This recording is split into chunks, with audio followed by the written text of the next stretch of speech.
bahas topik itu saja. Oke, jadi. Oke. Oke, assalamualaikum warahmatullahi wabarakatuh. Kali ini kita berjumpa dengan Kak Asrul Nur Iman. Kak Asrul ini adalah salah satu mahasiswa program doktor pasca sarjana di Pajajaran tadi. Iya. Iya. Gini Kak. Oke. Teman-teman Ngobsen ini kan sebelumnya saya sudah ngobrol bareng dengan teman-teman yang lain. Ada dari penggiat seni visual, ada dari penggiat film, tapi kultur budaya. Nah, saya menarik perhatian dari kakak yang meneliti tentang bisu. Saya keliling di beberapa daerah dan diskusi bareng teman-teman, ternyata masih ada di kalangan kita yang tidak tahu apa itu bisu gitu. Nah, mungkin dari kakak bisa menjelaskan latar belakang peran bisu di masyarakat kita ini bagaimana gitu kan. Oke. Ya sih, memang masih banyak orang-orang yang memang belum mengetahui ya. Iya. Bahkan orang di sini pun, orang di Sulawesi Selatan dan tersebar di beberapa kabupaten juga belum mengetahui, atau bahkan menurut mereka bisu itu sudah tidak ada. Nah, hasil temuan saya di lapangan, ternyata mereka masih ada ya. Mereka masih tersebar di 4 kabupaten yang ada di Sulawesi Selatan. Sebenarnya di setiap kabupaten di zaman dulu itu memang ada. Jadi di abad ke-16, di setiap kerajaan-kerajaan kecil yang ada di Sulawesi Selatan, mereka memiliki seorang bisu atau pendeta Bugis kuno. Nah, siapa sih sebenarnya bisu ini? Bisu ini adalah penasehat raja. Jadi di masa lampau itu setiap raja di kerajaan Bugis itu memiliki penasehatnya. Nah, di kitab Lagaligo yang yang sekarang ada di Belanda, itu kitab orang Bugis sebelum agama Samawi masuk, sebelum Islam Kristen masuk di Sulawesi Selatan. Orang Bugis sudah punya agamanya sendiri dan kitabnya itu Lagaligo. Nah, di dalam Lagaligo memang sudah tercantum dengan jelas bahwa seorang bisu itu, seorang pendeta Bugis kuno itu turun dari dunia atas bersamaan dengan turunnya manusia Bugis pertama atau Tomanurung yang kita kenal dengan Batara Guru. Itu tepatnya di Kabupaten Luwu. Makanya kemudian Luwu dikenal dengan nama bumi Batara Guru. Batara Guru, jadi waktu itu Batara Guru turun dari dunia atas, dalam bahasa Bugis disebut dengan Boting Lanyi, dan kemudian turun ke dunia tengah, dan kemudian bertemu dengan seorang permaisurinya itu dari dunia bawah atau Bori Iyung, orang Bugis bilang Bori Iyung, bertemu kemudian di dunia tengah. Nah, pada saat Batara Guru turun dari dunia atas menuju ke dunia tengah, turun pula seorang bisu yang bernama Lailai. Nah, bisu ini yang kemudian membuat aturan dan membuat tata cara kehidupan di dunia tengah. Jadi memang dia sudah tertulis dalam kitab. Sudah ada di sejak penemuan itu. Kalau catatan sejarah menyebutkan bahwa bisu itu ditemukan oleh catatan sejarah dari orang Portugis sebelum Hindia Belanda masuk, itu pada abad ke-16. Pada saat Sulawesi Selatan masih berbentuk kerajaan-kerajaan kecil. Waduh, luar biasa. Ya, ini teman-teman sedikit dapat gambaran tentang latar belakang bisu. Karena saya keliling kemarin di beberapa pelosok dan teman-teman mahasiswa di kampung halamannya pun dia tidak tahu peran bisu itu bagaimana. Ternyata ada bisu, apa itu bisu begitu. Nah, bilang biar saya ceritakan pasti ya agak sedikit tidak tahu begitu. Bilang sayang loh kalau di daerahmu tersebut tidak tahu peran bisu bagaimana. Nah, di dalam kebudayaan Kak, peran bisu itu bagaimana? Dalam kebudayaan Iya. Sebenarnya masih mereka sebenarnya di masa sekarang sebenarnya masih berperan sangat penting di setiap ritual kebudayaan. Bahkan sebenarnya di zaman dulu pada saat Sulawesi Selatan masih berbentuk kerajaan, di zaman dulu itu bisu berperan mengatur semua life cycle kehidupan manusia Bugis, dalam artian dimulai dari kelahiran. Orang Bugis juga punya ritual untuk anak-anak menginjakkan kaki pertama, terus kemudian sunatan, kemudian perkawinan sampai kematian. Itu sebenarnya diatur oleh bisu, oleh para penasehat raja ini, dan mereka juga berfungsi sebenarnya pada saat pengobatan. Jadi di zaman dulu belum ada dokter mungkin, jadi memang dia berfungsi sebagai tabib raja. Tabib raja. Dan sebelum orang berperang, pasukan-pasukan perang dulu itu katanya memang dimandikan dulu. Jadi sebelum para pasukan ingin turun berperang, pasukannya itu dimandikan dulu oleh bisu untuk mungkin diberi apa ya, kalau orang Bugis bilang baca-baca untuk kebal dan segala macam. Ada satu peristiwa juga di catatan sejarah, jadi bisu itu juga turun ikut berperang waktu zaman Belanda. Oh, ikut berperang kan? Ikut berperang juga.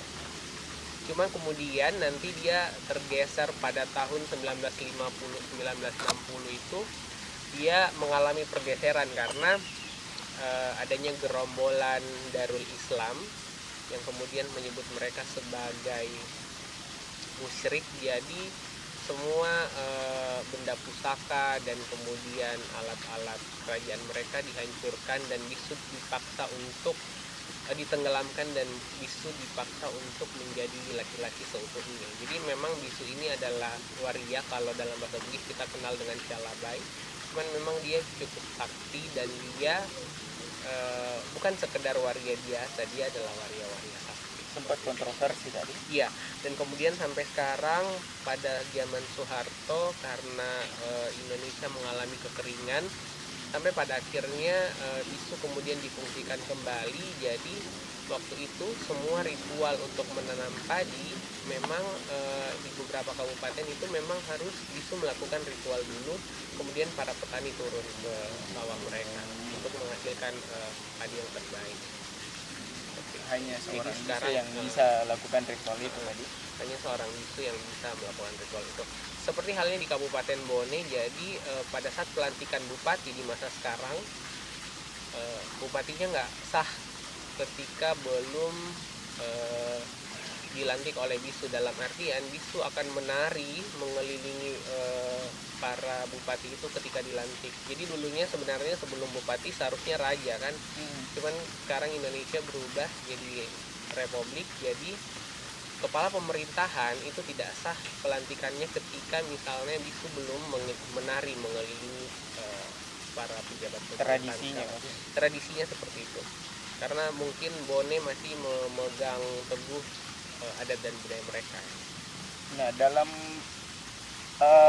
kan pasti dalam penelitian ini kan pasti banyak sumber yang kita harus teliti itu kan. Iya, betul, Nah, betul. dalam penelitian ini selama beberapa bulan atau berapa tahun, nah di daerah-daerah mana yang masih ada bisunya? Masih ada bisunya itu dari paling jauh ada di Kabupaten Wajo, Sengkang, kemudian mereka tersebar di beberapa desa, kemudian di Topeng tersebar juga di beberapa desa, kemudian Kabupaten Bone, dan juga Kabupaten Pangkep. Sebenarnya ada beberapa lagi, cuman mereka memilih merantau menjadi perias pengantin. Ada yang ke Jayapura dan kemudian ke Kalimantan. Yang bisu juga cuman mereka sudah tidak difungsikan lagi dengan baik oleh pemerintahan, makanya mereka memilih merantau seperti itu. Sudah tergeser tadi? Sudah tergeser. Nah, cara mereka kalau bahasa regenerasinya itu bagaimana dia mereka berproses kan tidak sembarangan itu jadi bisu, jadi pendeta begitu kan. Ada sebenarnya bisu bisu itu punya tarekat sendiri ya, jadi mereka harus suci, benar-benar suci, meninggalkan sifat duniawinya untuk kemudian bisa dilantik menjadi bisu. Ada proses yang panjang sebenarnya untuk mereka dari seorang calabai atau waria kemudian bisa menjadi bisu.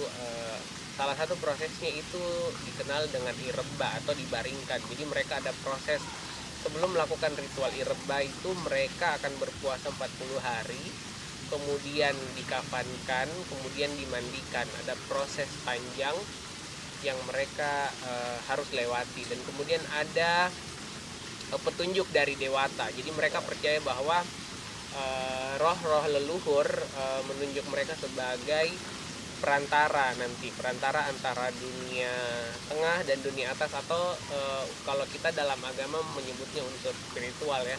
Jadi hal-hal yang tidak terlihat, mereka bisa mendapatkan mimpi misalnya, dan kemudian sanro atau tabib kerajaan berkumpul, pemuka adat berkumpul, dan kemudian memilih bahwa calabai ini sudah bisa layak untuk kita lantik sebagai seorang bisu. Jadi ada juga yang misalnya sudah lama belajar untuk menjadi bisu tapi tetap tidak mendapat restu dari dewata, dia tidak bisa dilantik. Kayak tidak ada mimpi gitu Dia atau tidak mendapatkan mimpi, atau mungkin dia mencoba berlatih menari dan kemudian tidak turun ilmu kekebalannya seperti itu.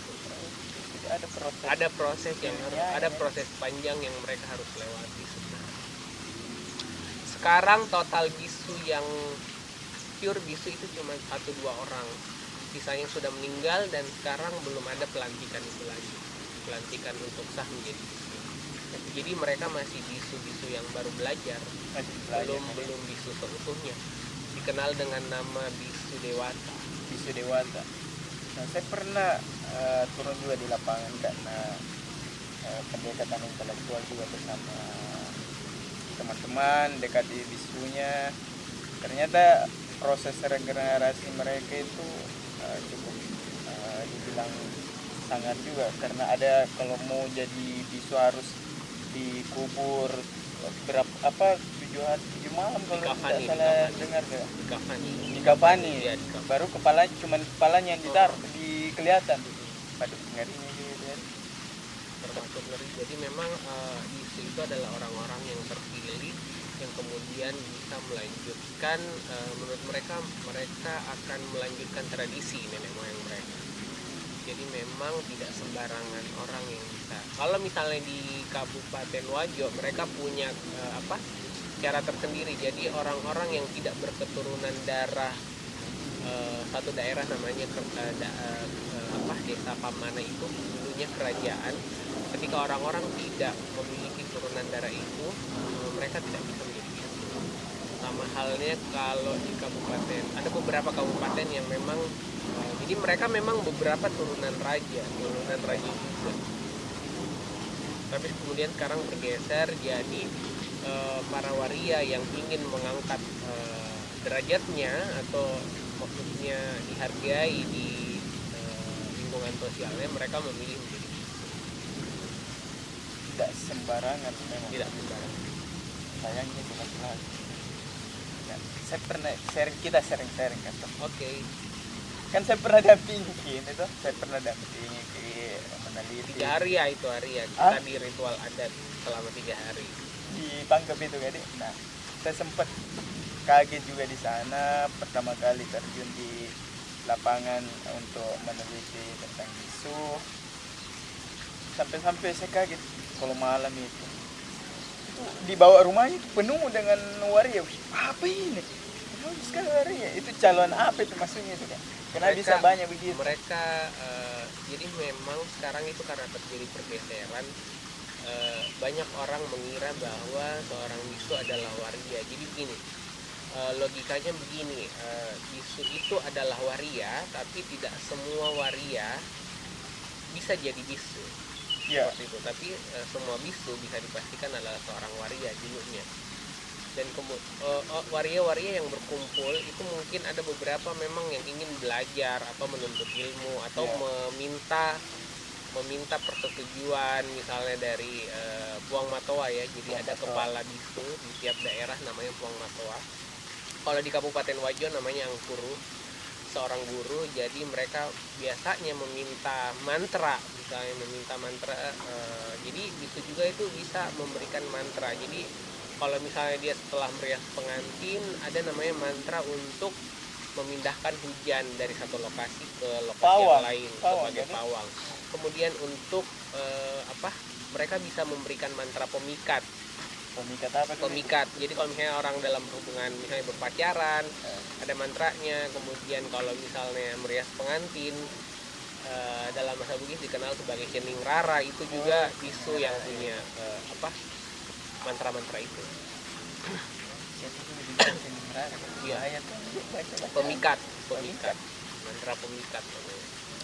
Atau misalnya dalam lingkungan kerja atau sosial, terus orang-orang meminta mantra untuk supaya orang-orang senang dengan kita, itu juga ada mantra. Ada banyak mantra sebenarnya yang mereka punya, karena mereka bisa baca dan paham isi dari kitab itu tadi, kitab Lagaligo itu tadi, yang merupakan tradisi nenek moyang kita. Itu sebagian dari kitab Lagaligo. Iya, sebagian dari kitab Lagaligo, mantranya ada di situ. Iya. Jadi kitab Lagaligo itu panjangnya 6.000 halaman. Jadi dia mendapatkan status dari penghargaan. Itu merupakan kitab terpanjang yang dimiliki oleh orang Bugis, melebihi kitab Mahabharata dan Ramayana yang dia punya. Panjangnya. Iya, panjang, tebalnya dan panjang. Kita sudah tamat ini? Belum lah, itu panjang. Sangat panjang, dan di situ ada beberapa episode yang memang menggambarkan tentang bisu, aturan-aturan adat yang orang Bugis jalankan selama masa kerajaan sebelum Islam masuk. Di situ semua lengkap. Ada kitab ada kitab persetubuhan juga di situ. Ada banyak bagiannya dari kitab Lagaligo tersebut. Tapi kitab aslinya sudah terpisahkan. Kitab aslinya masih ada tersimpan di Belanda. Berapa negara? Jadi dia dari daun lontar yang kemudian diikat 6 inci, disalin. Itu kalau di Belanda itu ditaruh di atas bantal dan suhunya harus diperhatikan. Tapi sekarang sudah kita bisa lihat di website nya Universitas Perpustakaan Leiden. Oh, Leiden, ya. Jadi itu proyeknya Yusuf Kala, alhamdulillah sekarang sudah. Jadi kita sudah bisa, tanpa ke Belanda kita sudah bisa lihat. Tapi susah juga karena tulisan lontarnya lontar Bugis kuno, dan bahasanya masih alami tadi kuno. Iya, bahasanya itu bahasa zaman dulu. Jadi ada beberapa memang bahasa Bugis tua. Nah, itulah yang kemudian dipakai oleh bisu untuk berkomunikasi dengan sesamanya bisu, atau untuk meminta arahan kepada dewata dengan membaca mantra-mantra tersebut. Jadi ketika misalnya mereka menari kemudian mengobati orang, mereka menggunakan mantra-mantra tersebut. Mereka berkomunikasi dengan biasa itu Kak. Kalau lihat habis tidak dibaca mantra kita paham itu. Itu ternyata ada artinya, dan memang pernah dapat itu di orang ketua Badisel itu. Dia bahasakan bahasa langit-langit tuh. Iya, bahasa langit-langit. Bahasa bisu punya satu bahasa yang orang lain susah untuk pahami. Mereka menyebutnya dengan bahasa Torilangi, bahasa orang langit. Makanya kemudian mereka bisa berkomunikasi dengan roh leluhur. Tapi itu masuk di Bugis, maksudnya bahasa Bugis. Iya, bahasa Bugis, tapi bahasa Bugis kuno. Bahasa kitab Lagaligo sebagian. Dan itu yang paham itu memang hanya mereka. Jadi mereka sebelum dilantik harus paham itu dulu. Jadi misalnya ketika mereka menari terus melakukan proses ritual mandiri, menusukkan benda-benda tajam ke bagian tubuhnya, mereka menggunakan itu, bahasa Torilangi. Nah, ini teman-teman juga harus pahami dan pelajari juga tentang budaya yang ada di Sulawesi Selatan, karena ya, benar. Generasi muda kita dan adik-adik kita di kampus ternyata masih banyak yang tidak mengerti tentang budaya yang ada di Sulawesi Selatan. Nah, mungkin dari hasil yang kita punya. Ya, mungkin dari hasil diskusi kita ada yang berkesan untuk pelajari tentang budaya-budaya di daerah manapun itu, karena penting.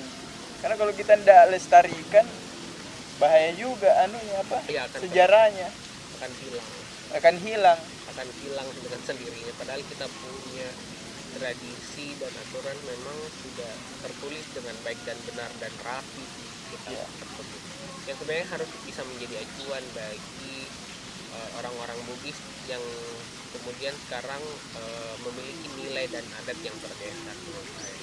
Nilai-nilai terbiasa Nilai-nilai mereka memahaminya setengah-setengah, kemudian ya seperti kita yang mungkin hanya memahaminya, oh iya bisu saya tahu gitu gini, ternyata belum tahu lebih dalam. lebih dalam nih semuanya dia misalnya, tahu transgender Iya, misalnya ketika di kitab Lagaligo juga itu, jadi ada aturan tentang pernikahan yang mereka membahas bahwa perempuan kalangan atas, kalangan bangsawan itu memang maharnya itu ketika dibaca di kitab itu dari ujung kaki sampai ujung atas itu harus diukur dengan emas.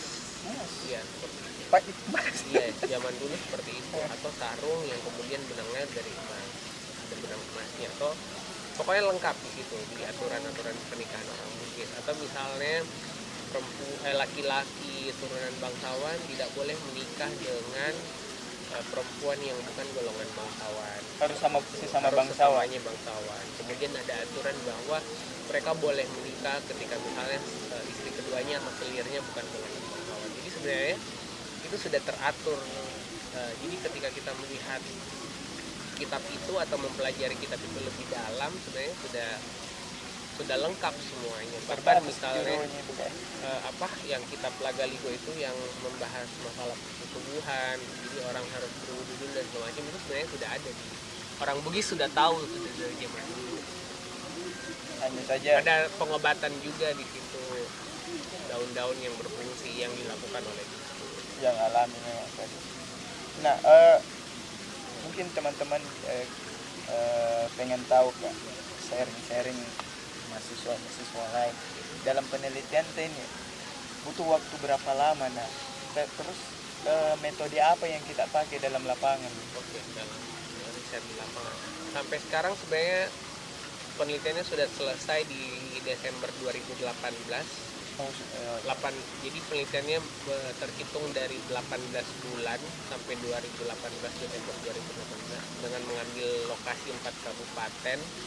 Mohon doanya supaya naskahnya segera selesai dan kemudian bukunya juga segera terbit, buku perjalanan penelitiannya. Jadi penelitiannya lebih ke arah pendekatan fenomenologi, bagaimana kemudian peneliti melihat sebuah fenomena dan kemudian menggambarkannya, tapi lebih ke pribadi seorang bisu, jadi lebih ke selfnya seorang bisu. Lebih ke selfnya.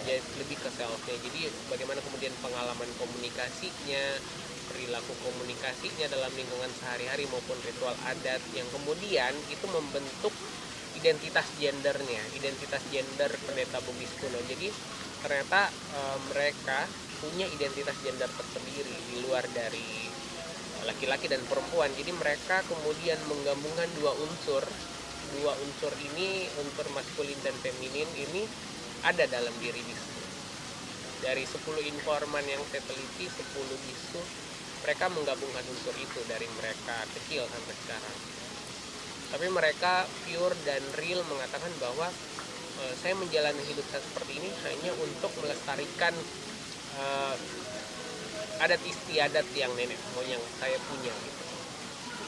Karena dia merasa terpanggil, seperti yang tadi saya bilang, mereka mendapat sebuah panggilan, mendapat sebuah, kalau orang Bugis bilang pamasena dewata. Jadi mereka percaya bahwa mereka mendapat sebuah panggilan untuk kemudian melestarikan budaya-budaya yang leluhur mereka atau orang-orang tua mereka, nenek moyang mereka lakukan zaman dulu dan kemudian mereka harus lakukan di zaman sekarang seperti itu.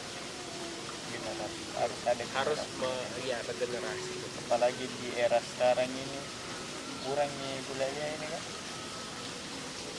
Kurangnya Kayak apa menurun nih generasinya? Iya, mereka tergerus oleh zaman sebenarnya. Makanya mereka mengatakan bahwa kita kemudian tidak memaksa para waria untuk menjadi bisu, tapi kita memperlihatkan bahwa kita menjalankan tradisi nenek moyang kita seperti ini. Dan mereka tetap beriringan dengan agama yang mereka yakini. Jadi mereka, saya melihat di lapangan mereka tetap berpuasa, kemudian sholat, juga. bahkan kemudian mereka banyak yang melakukan ibadah haji. Oh, banyak yang mengalami. Iya, banyak yang sudah berhaji. Jadi mereka kemudian orang Bugis memang kemudian menggabungkan antara agama yang mereka yakini dan tetap sejalan dengan budaya leluhur mereka. Jadi misalnya mereka melakukan ritual adat ini nih, tapi kemudian ada barasannya juga, ada pengajiannya juga, tetap menggabungkan unsur ini. Iya, karena ada beberapa golongan yang menganggap ini mereka itu musyrik. Iya, Tapi mereka itu ada banyak. Di sisi lain Di sisi lain mereka tetap menjalankan syariat-syariat Islam beberapa tadi. dari bisu mengatakan bahwa ya iya ini agama saya, ya iya ini budaya saya, jangan dicampur adukan, dan Ya. saya tetap menjalankan dua-duanya. Mereka punya tarekat sendiri. Iya, mereka punya ajaran dan aturan sendiri tanpa meninggalkan agamanya. Jadi memang mereka 100% menurut saya mereka menjalankan agamanya, agama Islam. Sama Islam. Saya juga sering meneliti beberapa tentang budaya dari Bali, Bisu, tari tradisional dan segala macam ke pelosok-pelosok. Saya juga suka berpetualang, Kak. Nah, dalam penelitian ini butuh waktu berapa lama kita input Sebenarnya penelitiannya merupakan penelitian lanjutan dari penelitian S2. Jadi memang sebenarnya dari awal dari S1 memang mau meneliti ini, cuman kemudian terkendala karena waktu, karena ketika misalnya kita meneliti ini lebih dalam mungkin saya belum selesai sampai sekarang, dan bahkan sekarang saya masih tetap melakukan penelitian lanjutan karena ada beberapa data yang saya dapat kemudian sejalan, benang merahnya hampir sama dengan yang diceritakan bisu, bahwa bisu pertama ada beberapa bisu yang kemudian mengatakan bahwa nenek moyang para bisu itu sebenarnya turun dari kerajaan Sangala di Toraja, Datu Sangala ya di Toraja, Kabupaten Toraja. Jadi kemarin saya melihat ada sebuah buku yang membahas Toburake atau Pak Bisuan kalau orang Toraja bilang, tapi mereka perempuan. Nah, ini mungkin akan menjadi penelitian lanjutan saya setelah disertasi saya beres. Oh, ada ya perempuan asli tapi bisu. Tapi di Kabupaten Toraja. Ya. Dikenal dengan nama Toburake atau Pak Bisuan. Itu mungkin nanti akan menjadi penelitian lanjutan saya. Jadi memang ini datanya dari 2015, 16, 17, 18, 19, 20, sudah 5 tahun berarti. Saya kayak Iya. baru Saya pas tesis itu iya dari 2015 bulan 3 kayaknya saya sudah menemui para bisu. Kemudian berlanjut hingga sekarang. Kalaupun ada ritual adat, mereka kemudian menginformasikan. udah kasih tahu jadi lagi kan. Iya, karena kita sudah berteman ya WhatsApp mungkin karena sudah modern ya bisunya, ya WhatsApp dan segala macam. Tapi pas penelitian teh itu kan biasa ada yang open, ada yang ada yang mau dikaji. Nah, tingkat kesulitan untuk mendekati personality mereka itu bagaimana, Kak? Saya selalu punya mediator ya. Jadi penelitian fenomenologi sebenarnya memang ketika misalnya kita merasa kita bukan bagian dari mereka atau kita bukan turunan raja, saya kemudian mendapatkan sebuah mediator. Jadi di tiap kabupaten yang saya kunjungi untuk bertemu dengan bisu, saya memiliki mediator, orang yang memang tahu dan tinggal di sana. Dan kemudian tidak hanya sekedar itu, walaupun hanya sekedar punya mediator tapi tidak melakukan ritual di awal, biasanya mereka tidak open. Jadi saya setiap penelitian itu membawa daun sirih dan kemudian buah pinang. Itu fungsinya untuk apa? Itu sebenarnya sebagai tanda rasa hormat untuk masuk ke rumah orang. Jadi zaman dulu orang Bugis memang sirih dan pinang itu berdampingan untuk sebuah makna sebagai penghormatan kepada seseorang. Zaman kerajaan seperti itu. Dan itu berlaku untuk sekarang karena ada beberapa teman mungkin yang penelitian juga bahkan mau meneliti, mereka tidak open, mereka kemudian mengatakan bahwa nanti bahkan tidak mendapatkan data. Iya. Karena saya juga biasa teman-teman sharing kok saya susah ya untuk dekati personality mereka ya, mungkin cara pendekatan Cara yang pendekatan salah. mereka salah karena yang kita datangi kan sebuah bisu ini kan komunitas adat ya. Ya, Jadi pendekatan kita harus sebenarnya mengetahui adat mereka seperti apa ya, untuk masuk ke dalam. ikuti dulu apa Iya, bagaimana. karena kan kita baru- sebagai ibaratnya kita sebagai tamu, jadi sebagai tamu itu masuk ke rumah orang, orang punya adat istiadat tersendiri yang kemudian kita harus patuhi ya Iya, sebelum masuk ke rumah orang. biar bagaimanapun di daerahnya orang kita harus ikut, Iya benar benar. karena masing-masing eh, di tempat manapun ada apa ya, kayak Ada macam aturan adat budaya. adat budaya Iya, yang sendiri, mereka pegang teguh. pegang Dan teguhnya. kemudian Iya, kita masuk dengan misalnya keadaan kita yang di zaman sekarang, modernitas atau anak-anak milenial itu susah, sangat susah sebenarnya. Jadi memang ada juga beberapa tempat yang kemudian kita harus memakai sarung, iya, iya, iya. memakai songkok, kemudian iya harus memakai sarung. Ada juga tata cara jalan misalnya untuk masuk ke rumah raja atau masuk ke tempat apa ya, persembahan mereka itu kaki kanan duluan, terus kemudian Iya. turunnya juga harus melangkah kembali ke belakang, tidak memutar badan langsung jalan seperti itu, harus jalan. Kemudian ada beberapa tempat yang kemudian memang menurut saya cukup keramat dan berarti buat mereka, jadi memang kita harus hati-hati seperti itu. Saya Itu di Kabupaten Bone dan Sopeng, masih kental ya. saya masih dapat ilmu baru tentangnya tuh, ada tata krama langkah, Ada luarnya bagaimana, karena kan kalau kita tidak mengikuti itu pasti akan ada terjadi Ada, di iya, kita betul. begitu. Sama ada satu ritual adat yang kemudian saya pernah ikut itu ada dua pintu sebenarnya yang terbuka di rumah panggung, kemudian ada kain putih yang jadi misalnya dari ujung jalan kemudian naik tangga sampai ke rumah itu ada khusus pintu yang sebenarnya kita nggak boleh lewat, hanya para bisu dan kemudian turunan raja yang boleh lewat situ. Khusus. Jadi pernah saya sempat jalan ke situ kemudian ditarik sama pemuka adat, jangan lewat situ, dengan bahasa Bugis, dan kemudian saya baru tersentak, oh iya ya, ini salah nih, ini bukan jalanan kita gitu, sebagai masyarakat atau mungkin orang dari luar komunitas. Pasti butuh waktu berapa lama kita yang meneliti. Nah, mungkin pas meneliti harus mengikut dengan gaya Iya, mereka.